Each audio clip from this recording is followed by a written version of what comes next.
Thanks everyone for being here on time. The Thursday lecture, we'll see how it's going. I know a lot of you are coming from another class, and so we may end up starting a little late on Thursday, but our other two lectures, it doesn't seem like you have something before most of you. So we'll start those on time. Any questions about course material or setup of anything from the course? Great. Today we're going to be doing a introduction to the language and drawing of MIE 301. A little bit of this will be familiar from 243, but we're going to set up a way of precisely drawing mechanisms and talking about mechanisms, and I'll help you sort of set the scope of what we're going to study in the course as well. Before we get into those details, I just have a few notes. Office hours. I posted the exact time of office hours are going to be in the evenings, Monday and Thursday. Monday and Thursdays at 7 to 8 p.m. So I designed that time. I got lots of great feedback. Thanks, everyone. I think about 100 of you filled out that survey that I posted. Vast majority were interested in or a majority were interested in evening time. So that's what we're going to do. If you're finding that this office hours or other TA office hours or whatnot are not meeting your needs, you can let me know, and we may make an adjustment going forward in the course. I also heard from you on that survey about the pitch presentations, which there was a split in the course of how you wanted those group presentations to be run. But the majority of you expressed interest in doing in-person pitch presentation meetings. So tentatively, that's how we're going to run them. I'll remind you that you don't need to send all of your team members to that presentation. So if anyone is not comfortable going, if you feel like this is not working for your team, you can also let us know, and we'll talk to you about that specifically. I want everyone to feel like they can access everything in the course, but it's really not going to be a great setup to do hybrid, some groups in person and some virtual. I want it to be the same experience and fair for everyone in the course, so trying to choose one. So that's the tentative plan. We'll post some more details about that coming up. And as always, let me know your feedback. We're figuring out how to do all this. Okay, the other note, just a reminder to prepare your teams. So team formation, you should be thinking, if you like, about that. There's a discussion page on Quarkus if you want to look for team members, have a project topic that you want to post. Problem set 1, we're just finalizing it now. Robin is the TA who's going to be mostly dealing with that. And we're going to post that soon. We'll have it posted by Monday. So you can look for it there on Quarkus. And that's going to cover basically today's lecture and will be the first problem on that. So you'll be able to get started right away if you wanted to next week. Okay, so today, as I mentioned, I'm always going to give you a little intro to what we're going to cover in the course in each lecture. I'd like to help you plan your notes. I know it's a little difficult because I'm giving you these handouts, and you all should have the handout, this page. It's a little difficult because you maybe want to use a notebook, but then you have these random sheets of paper. So before each lecture, I'm going to try and let you know what I'm going to cover. And as I mentioned, it's going to be language of the course, language of MIE 301. And so we're going to fill out that one sheet, and then I'm going to show you some videos, and we're going to do some, I'll call it chalkboard, but I'm actually writing on the paper here. So you'll have a little bit of a mix from today. Okay.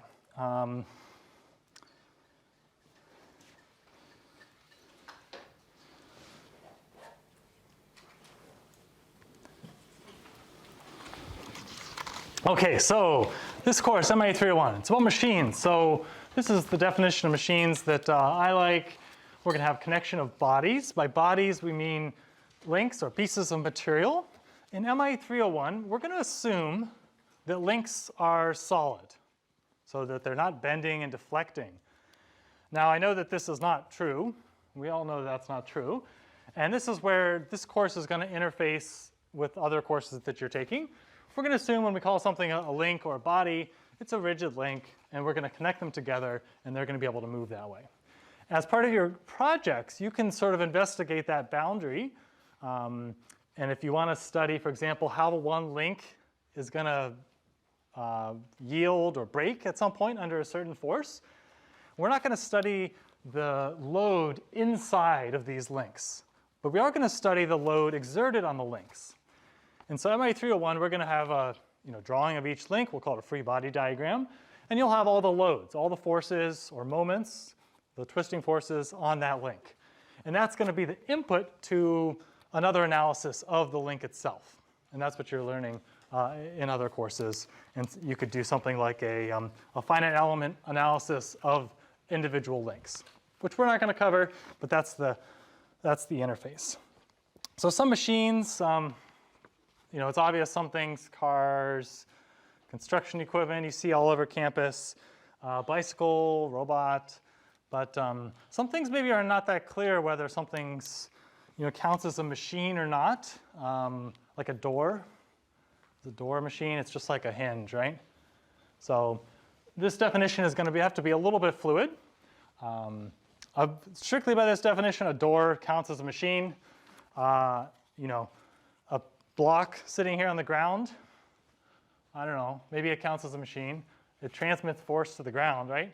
There's an interaction there. So MIT 301 analysis techniques will basically apply to things that this definition fits for. Whether or not something's a machine or not, you can choose for yourself. We'll probably study ones just that are a little bit more interesting and complex. So I'm going to show you a 2-minute video here about the workings of an internal combustion engine. And after the movie, I'm going to ask about what components you've seen there, which will stimulate some of the sub-mechanisms that we're going to study over the coming weeks and through the whole semester.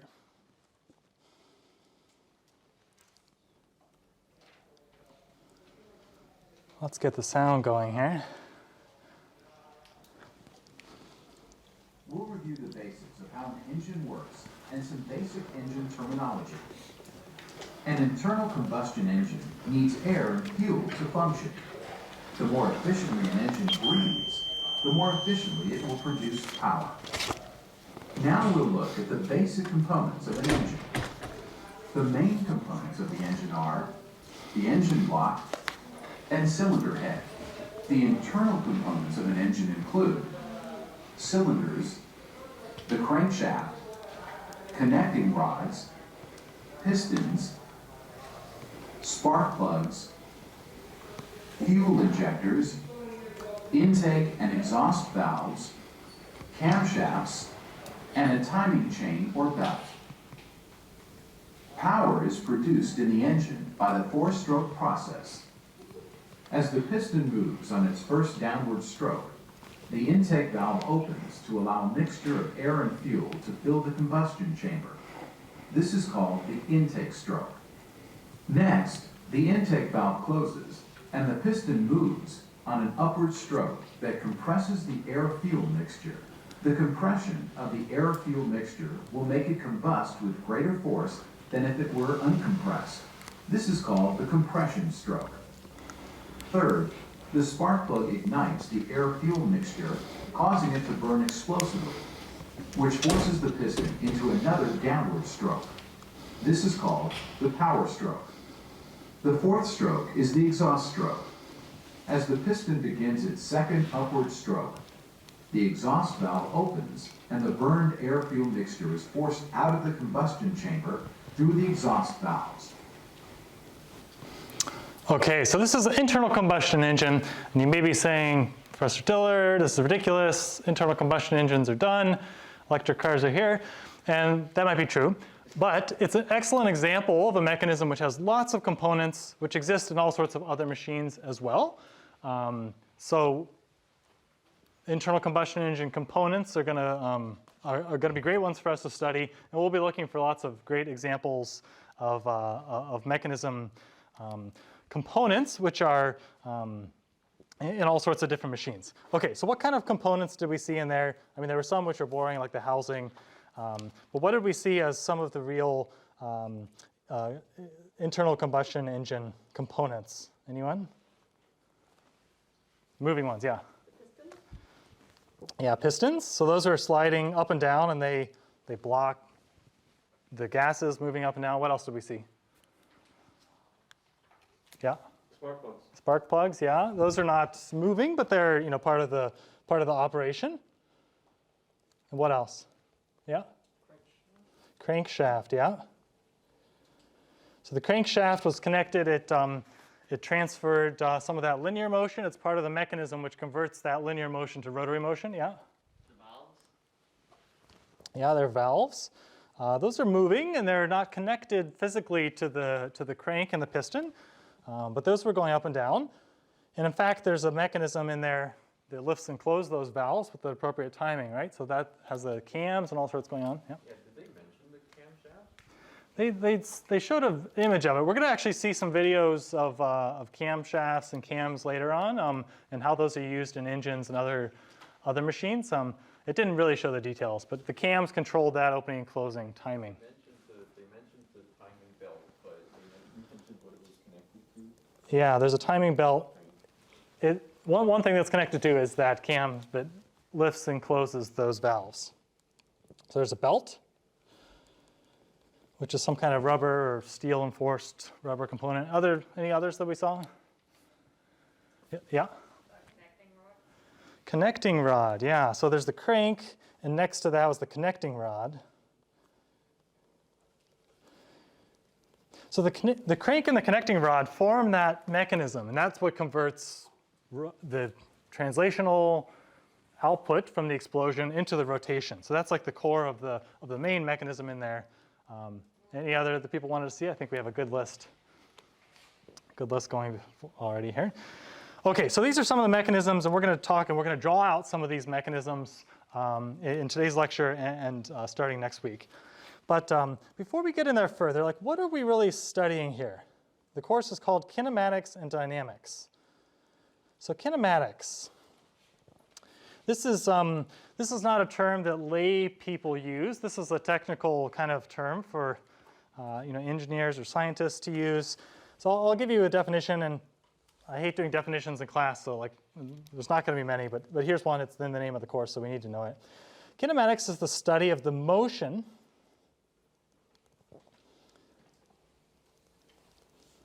Okay, so how they move through space, study of motion of links or bodies. I'll say bodies here, like pieces of material that are connected together somehow. And if we talk about kinematics, we're not worrying about the forces. So we'll say without regard for what caused that motion. So we're just talking about sort of the two-dimensional, if it's a planar, or three-dimensional motion of the links or the bodies. Another way of saying this is it's the geometry of the motion.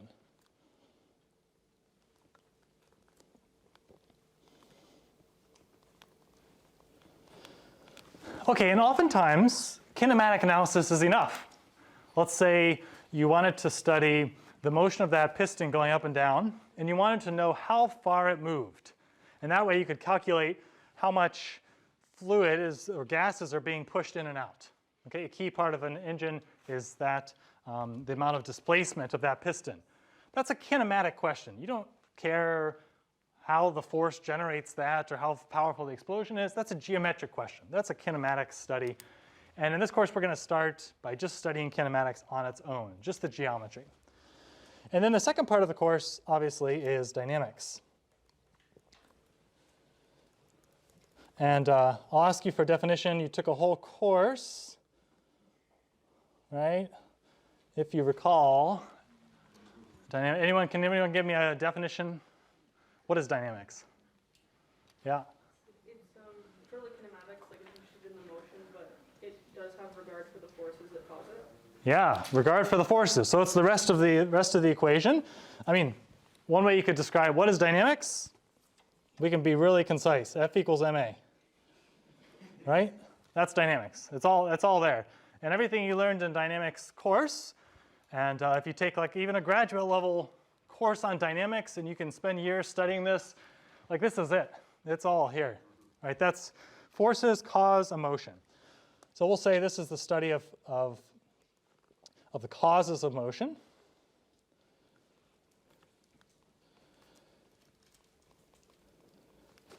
Okay, and the resulting change in motion. Acceleration is a change in motion.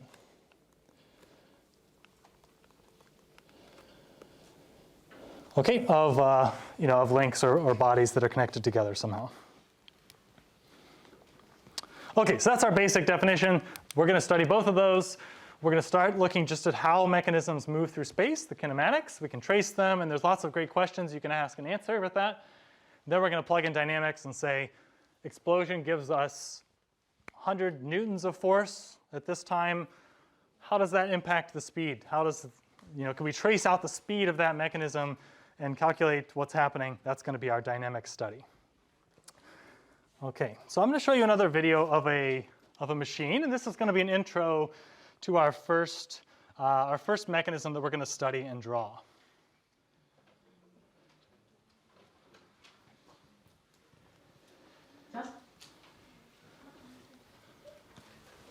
So this is a washing machine. Not all washing machines operate like this one, but this is one type of mechanism. High efficiency doesn't mean the washer runs faster, just that it uses fewer resources, drawing at least 50% less water and energy than conventional top-loading washers. A high-efficiency washer also senses load size and fabric type through a series of fills and wash motions. This enables it to optimize both the water level and temperature. Items will be saturated, but may not be completely submerged in water.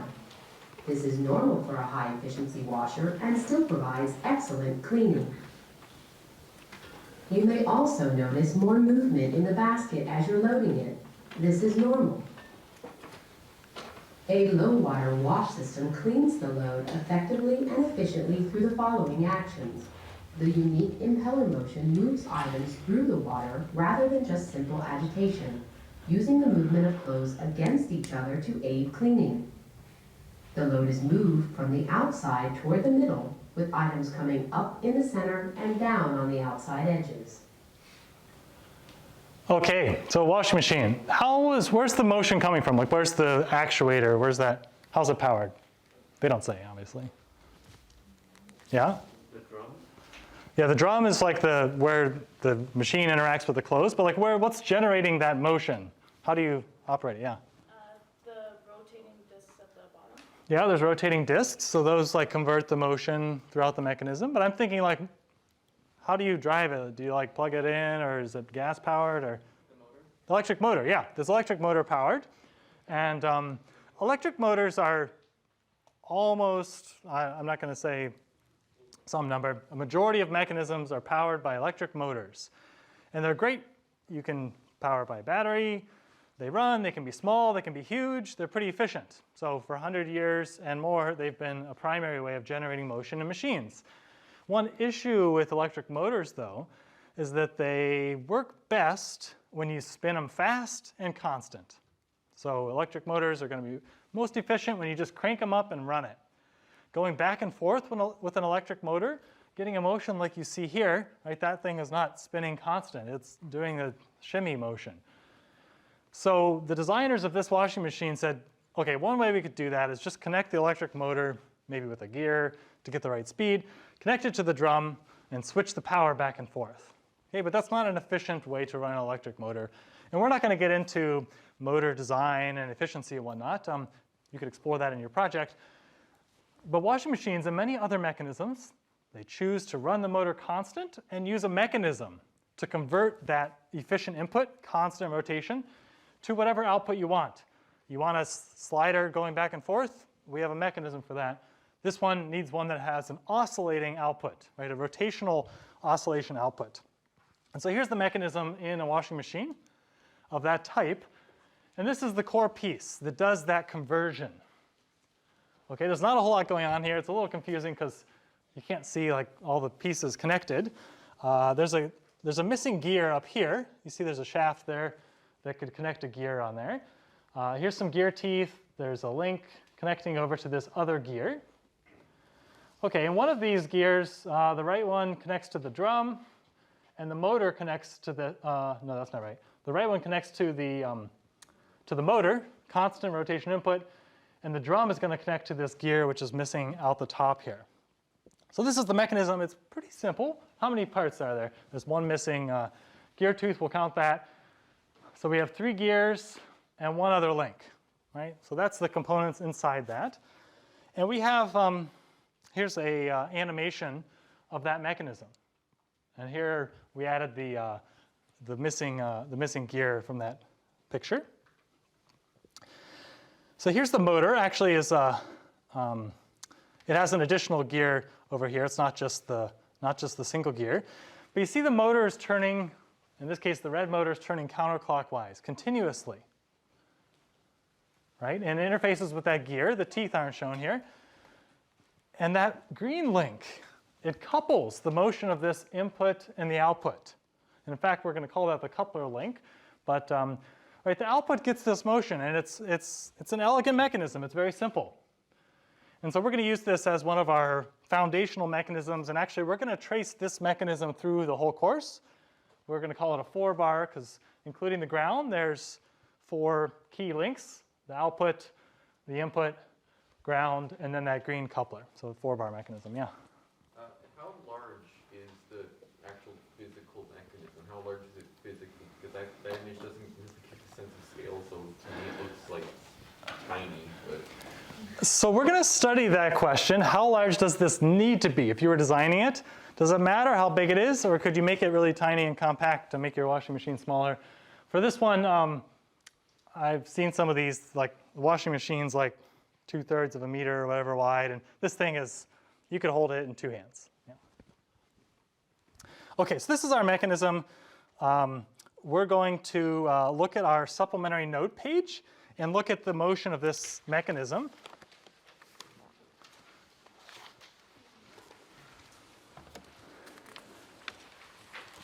So this is the same as that illustration, but in this case, we're just going to look at the basics. So we're on page 1. There's double-sided sheet. So we're just going to label these components, and we're going to use this to build up our way of drawing mechanism components. Okay, so off on the right here, this was the motor.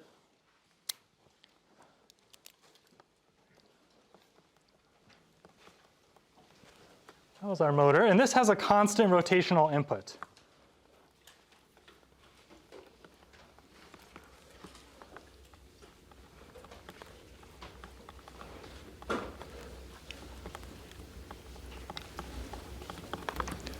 Okay, constant rotational input. And so that has a gear on it, right? And so the gear teeth are not shown. I'll just sketch them in on this one here just a little bit. Here's our gear teeth. Right, and that couples that pink link with the gray one. Right, and those gear teeth are actually sort of implied in a lot of drawings. So I'm going to say these are implied. And this is going to be part of our language of the course, is what do you need to draw on a mechanism to communicate what's going on? Like if you just saw up here top left, orange and blue touching each other, 2 links, rounded edges, like what else could that interface be? They could be sliding, right? But usually if we draw them like that, we'll say, okay, those are going to be coupled together with gear teeth or friction or something like that. We don't have to draw it necessarily. If we're just worried about how the mechanism moves, we want to make our drawing as simple as possible, or even be able to sketch it by hand. Okay, so this is rotating constantly counterclockwise, and it caused the drum to rotate clockwise. And this thing, of course, is a big gear. Okay, and it rotates about its center point. So we need a way of illustrating that the mechanism component, that gear, is fixed at the center point, right? It has this pivot. It's drawn right there, but it doesn't, we can't tell if it's floating or fixed. So we're going to have a way of drawing a fixed pivot point. Means it's like attached to the housing or the ground or something that's not moving. So we're going to have a way of drawing that, which is going to look like this.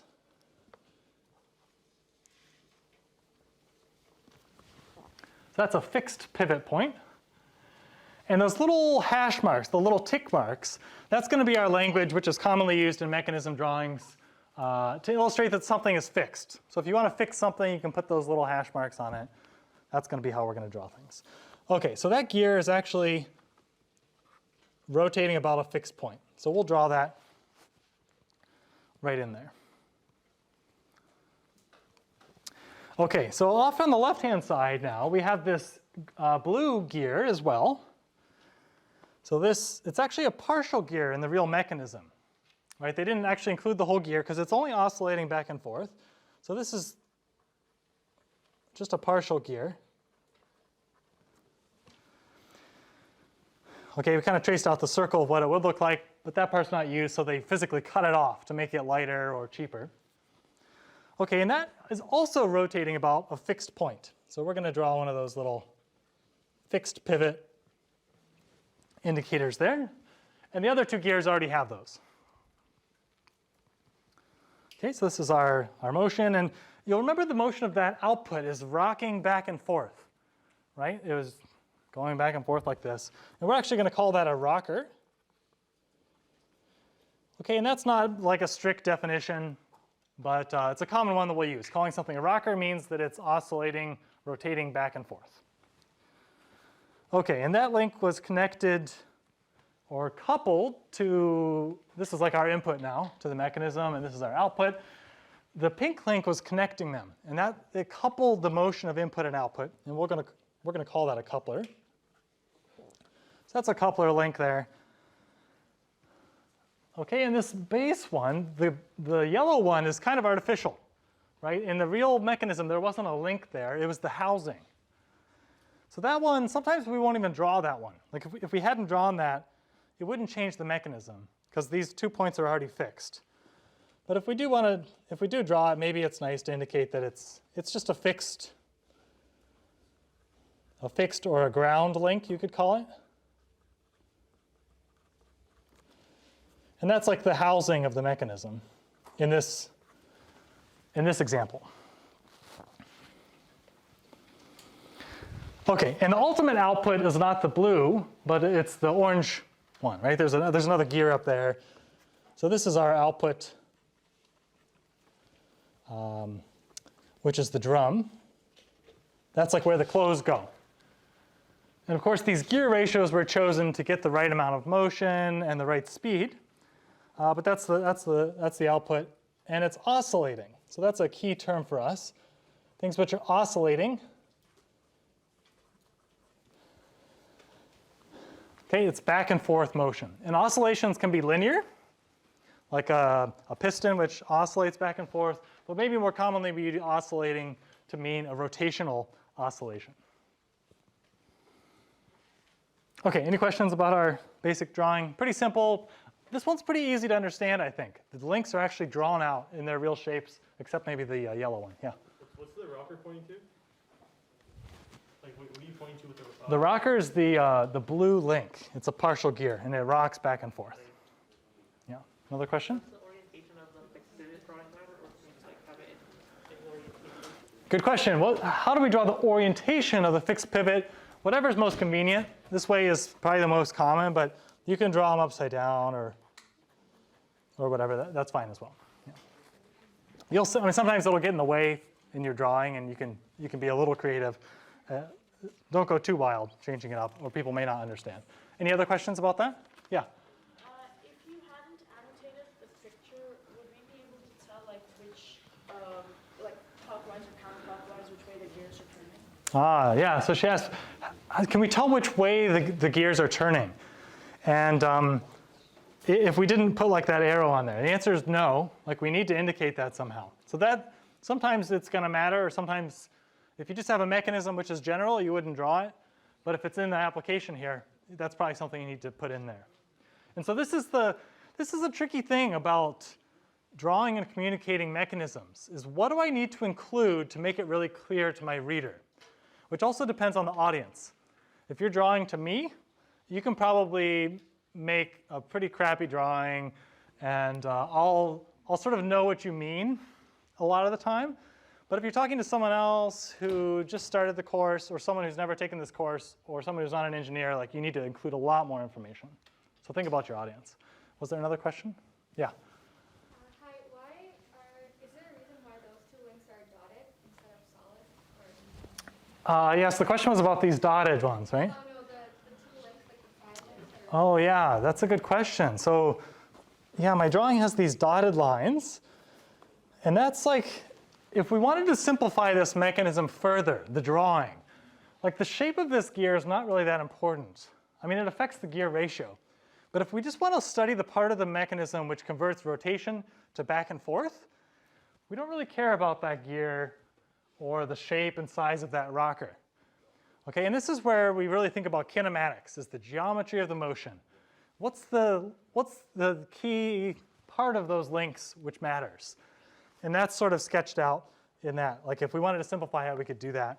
And in fact, if you flip your page over, excellent lead-in question. This is the isolated part of the mechanism which does that motion. And this, as I mentioned before, is our 4-bar mechanism.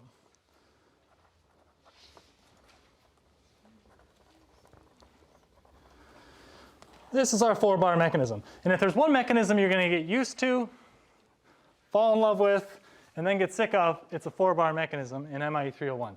It's a great mechanism. It does these cool input-output conversions. And this 4-bar mechanism converts constant rotation input to oscillating output. Right? So that's the purpose in this mechanism.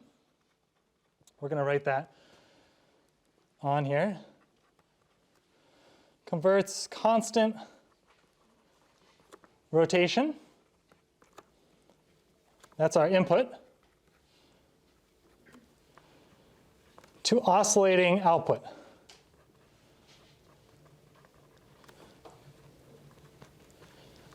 Which is also a rotation. So that's our purpose in this mechanism. But as we're going to see later, if you tweak the 4-bar a little bit by changing the lengths of these links, its behavior, its mood completely changes. We're going to see 4-bars which do this, rocker, rocker. This one we're going to call a crank rocker because the one's going round, the other's back and forth. We're also going to see, I better put my pen down, we're also going to see crank cranks where the input and output both spin. Okay, and they're all 4 bars, and they look like this, but just a little different. So it's a very rich mechanism. And as a result, actually, many, many machines, even really complicated ones, if you actually break down what's going on inside, a lot of it is 4 bars. And a lot of it is our next mechanism, which is a slider crank, which is what we saw in the piston inside the engine. So just these 2 very simple mechanisms cover a huge number of actual machines, or they're built up into those. Okay, so this is our simplified version. Okay, so to complete our drawing, there's not enough here, right? If I just gave you this, you couldn't tell what's going on because the base pivots aren't illustrated. That's really critical, so let's add those in.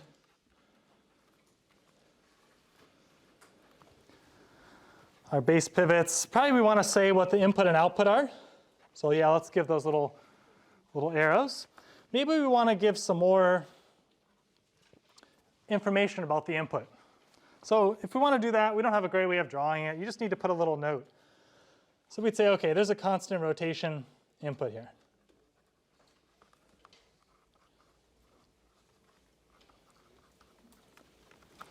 So that's our constant rotational input.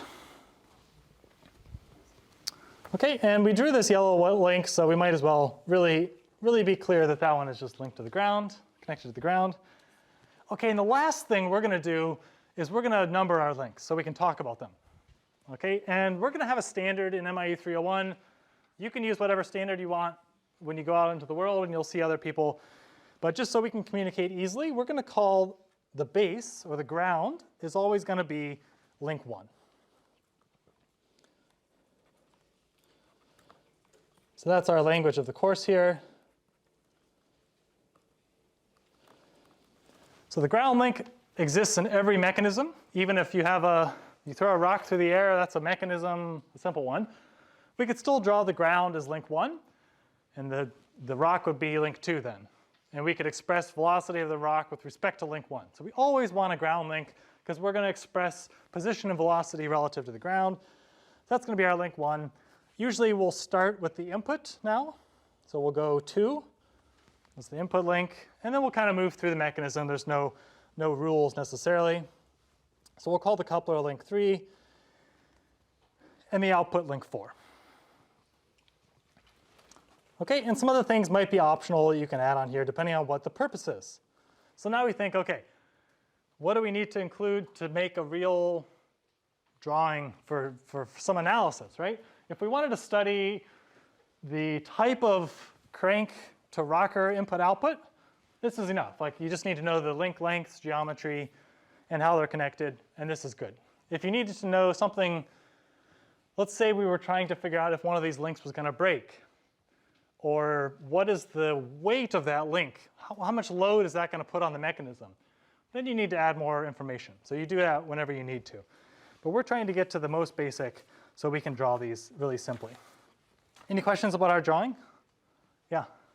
So would you call them like the input link and output link, or would it be the joint of the links or the input and output? So yeah, this I put, it's a little vague.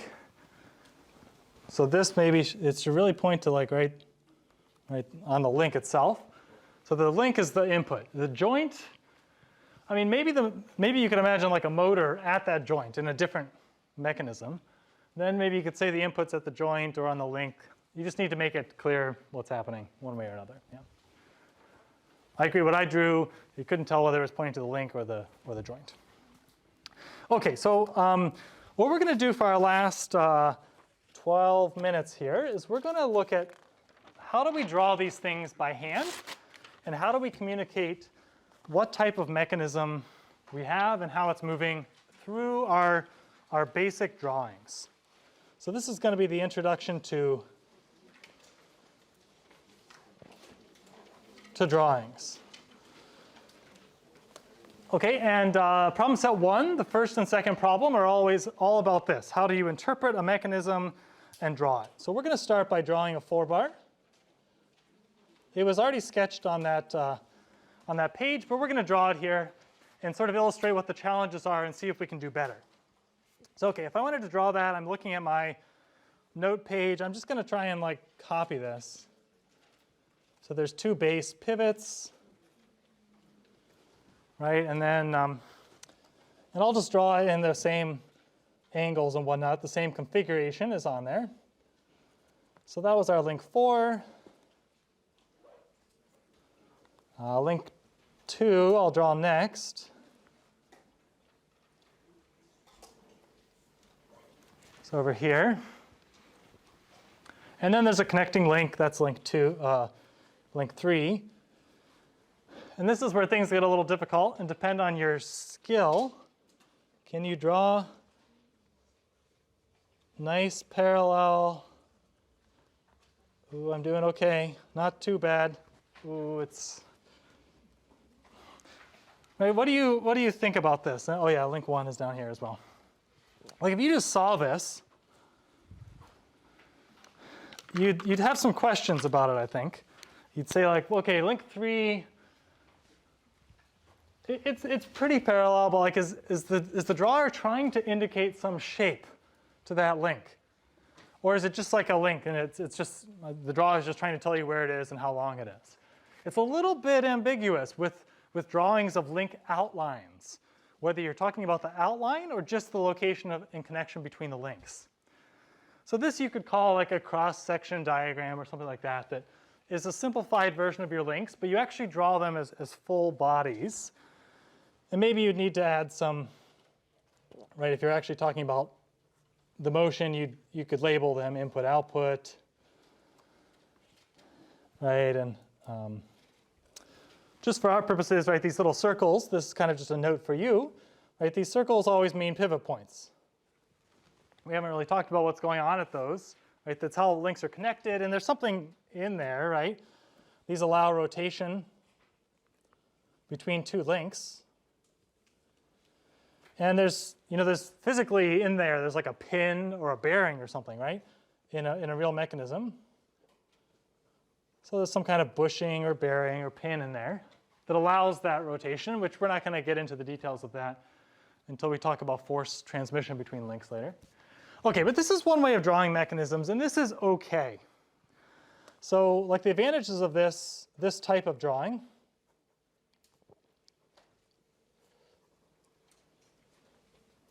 right? It gets the connections and you communicate some things.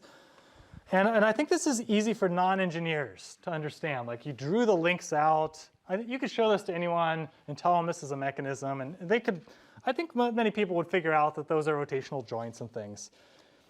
So these are relatively easy for non-engineers to understand.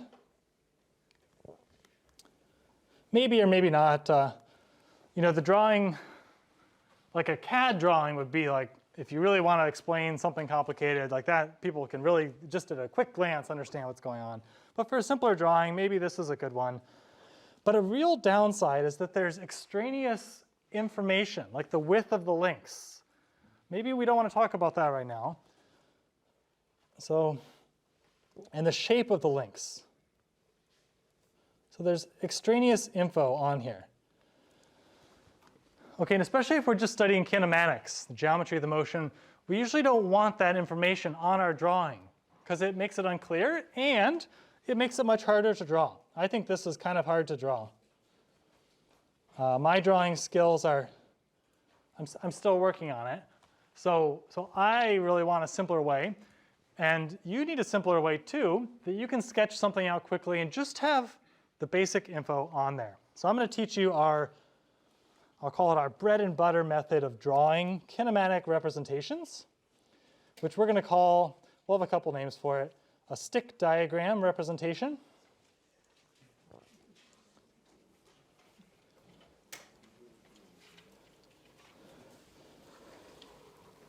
It's often called a skeleton diagram because it's just like the bones of the mechanism. Okay, and the goal of a stick diagram is to be as simple as possible and only put the kinematically relevant information. So that's what I've been talking about all this time, is what's really needed to represent the kinematics or the geometry of the motion. Only that kinematically relevant information. Okay, so let's think, what do we need to include? If we want to redraw this mechanism, we need the base pivots, right? Those have to be there. So let's put the base pivots on.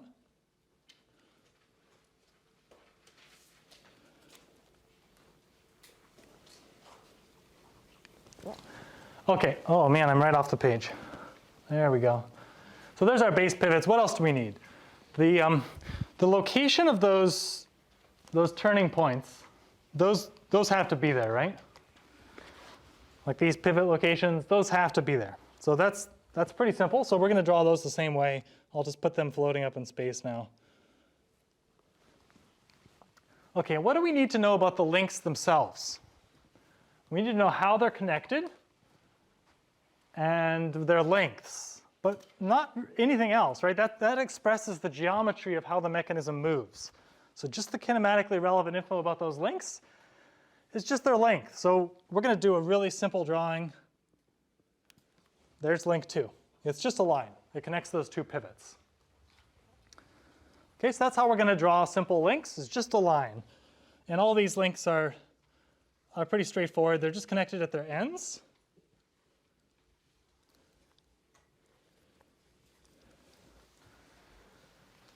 Okay, and just a note about drawing those pivots. Pivots, the way we're going to do them in MIE 301, and you'll see other people do them differently outside of the course.